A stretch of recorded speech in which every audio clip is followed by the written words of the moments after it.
posicionamento contraditório, então, vai permitir um processo contra o próprio Supremo Tribunal Federal no Tribunal Penal Internacional.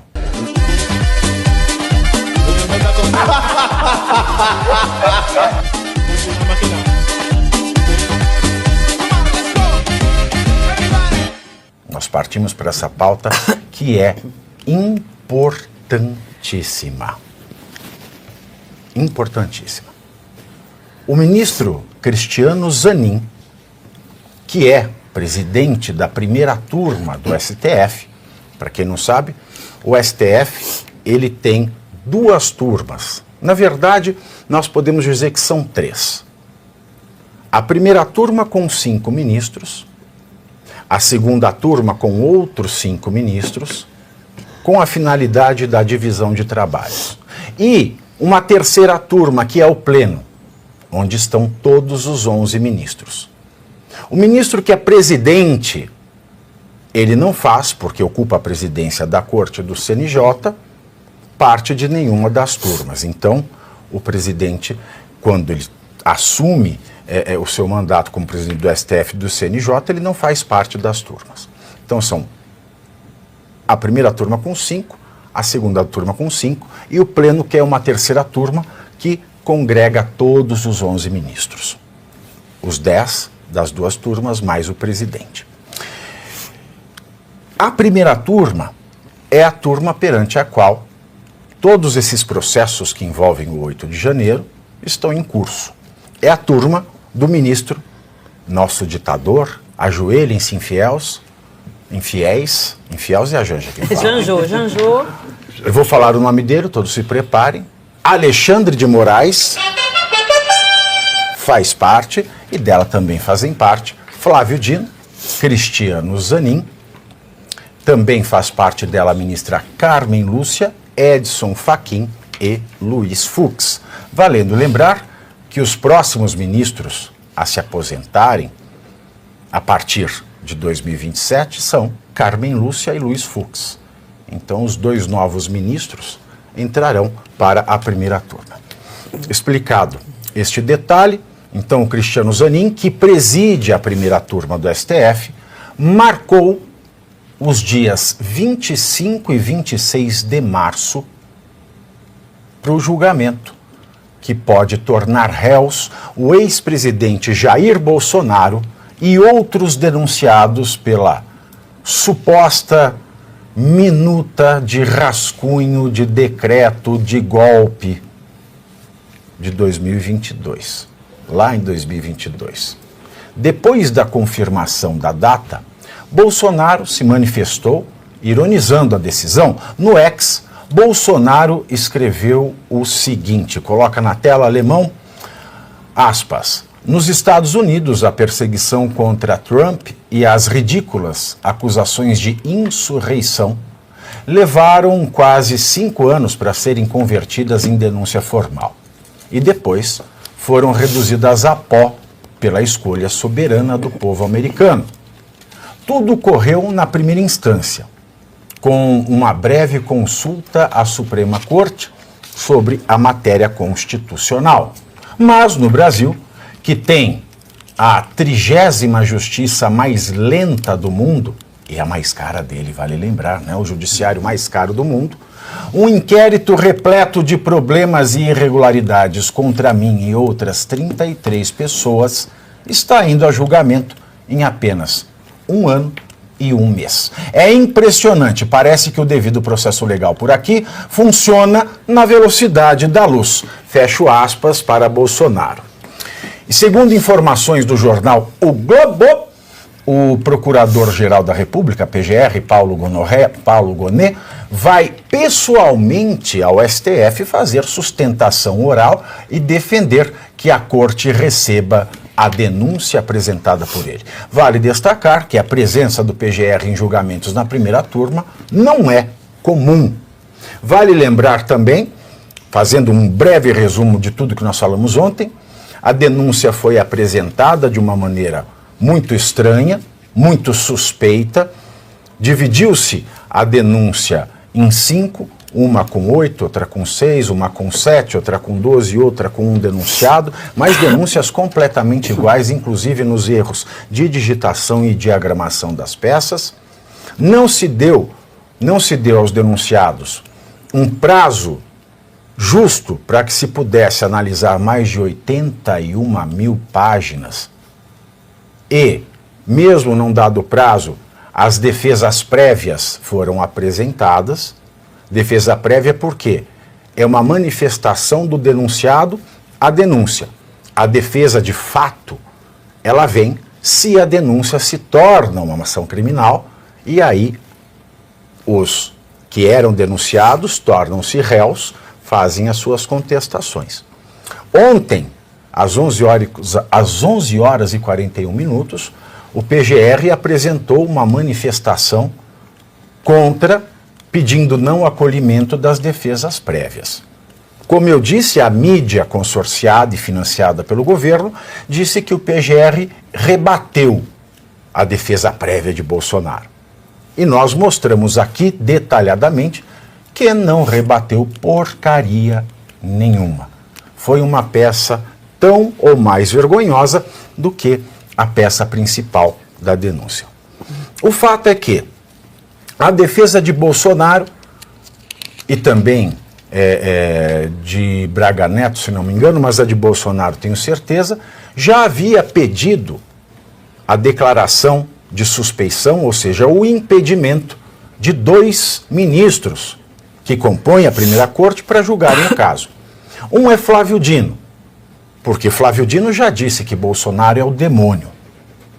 Porque Flávio Dino era ministro da Justiça e sob a sua guarda as imagens do 8 de janeiro, captadas pelo prédio do Ministério da Segurança e Justiça Pública, do Ministério da Justiça e Segurança Pública, sumiram. E ele, como juiz federal, ex-juiz federal, sabia que essas imagens eram essenciais à persecução criminal, às investigações, ao inquérito. E depois Cristiano Zanin, que além de ter como padrinho do seu casamento uma das postas vítimas, que é o presidente Lula, assinou peças no mesmo sentido contra Bolsonaro, enquanto advogado de uma das supostas vítimas, que é... Fala, amigos do canal! Tá gostando desse vídeo? Então não esqueça de deixar um like pro Pavivi, comente quanto quiser e compartilhe com seus amigos e inimigos por um Brasil melhor e mais justo. Caso você ainda não seja inscrito no canal, faz isso agora mesmo para receber as notícias mais quentíssimas todos os dias. Não saia daí que o melhor deste vídeo vem agora. O presidente Lula, seu padrinho de casamento, dindo da sua esposa, vale lembrar.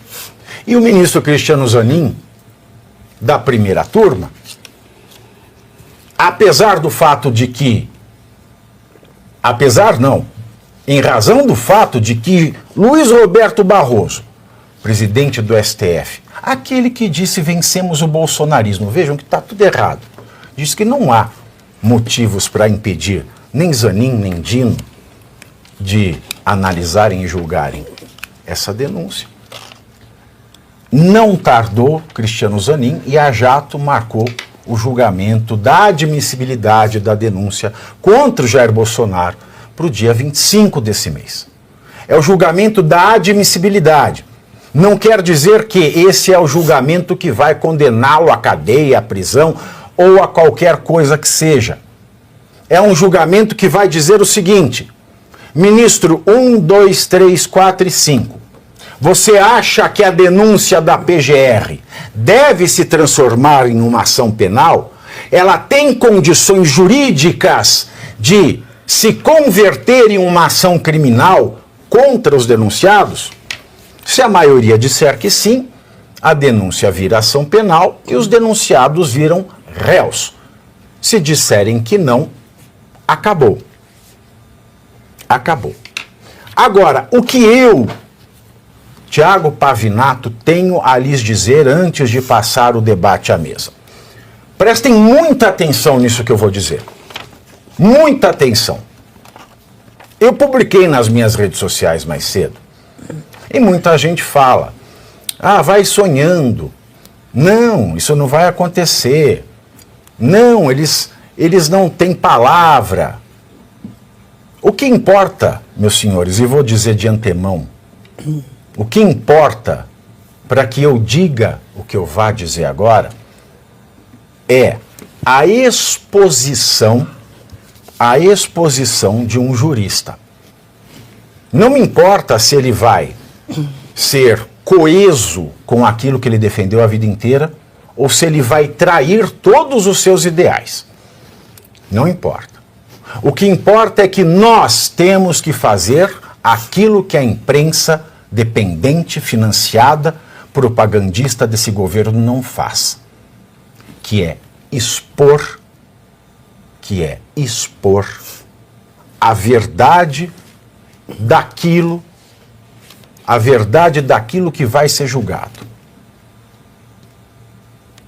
Os ideais, as convicções jurídicas de cada um dos ministros. E no caso, o presidente da primeira turma que vai julgar a admissibilidade, ele tem os seguintes ideais. E é isso que importa, expor. Se o Zanin for homem de palavra, isto é, se ele agir com a honestidade jurídica do jurista que ele sempre foi, e vale dizer, ele é o melhor advogado que eu já conheci na vida.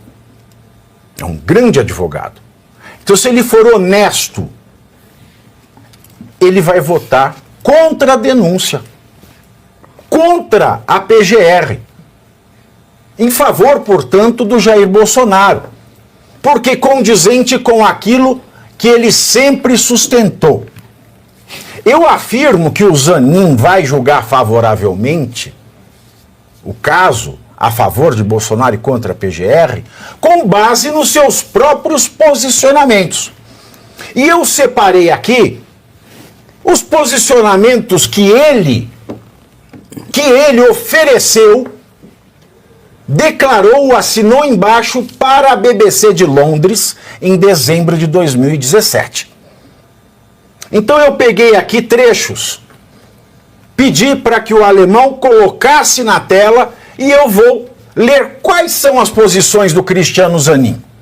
A primeira, para Cristiano Zanin, a rapidez com que o relator elaborou o voto, 102 dias. Isso ele falando do caso da Lava Jato com o Lula preso. E as declarações à imprensa do desembargador Thompson Flores, presidente do TRF4, indicam que Lula poderá não receber um julgamento justo e imparcial. Agora vamos aqui cotejar. E a rapidez com o caso do Bolsonaro? Mais rápido ainda. E as declarações que Alexandre de Moraes já deu contra Bolsonaro são mais graves ainda. E é claro, Flávio Dino, seu colega, disse que ele era o demônio.